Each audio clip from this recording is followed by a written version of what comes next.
Tnediet l-Istrateġija Nazzjonali għad-Dijabete sas-sena 2020, strateġija msejsa fuq 4 pilastri prinċipali, ewlenija fosthom hemm il-prevenzjoni.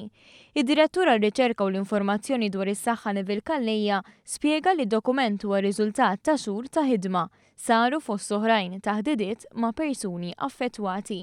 Pilastru ieħor li fuq ġiet imsejsa l-istrateġija hija l-bidla u t-tiġdid tal-formularju tal-mediċina tal-Gvern.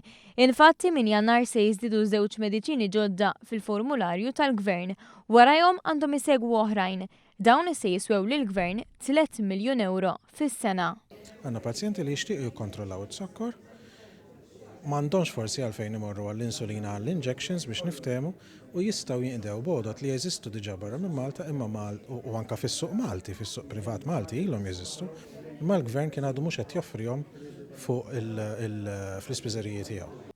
Is-Segretarju Parlamentari għas-Saħħa Chris Fearn spjega li mal-4% tal-Maltin għandhom id-dijabete u ma jafux. Allura ir-raba' pilastru ta' din l-istrateġija hija r-riċerka sabiex tkun magħrufa dejjem aktar il-kawża tad-dijabete u jekk din hijiex ġenetika jew le.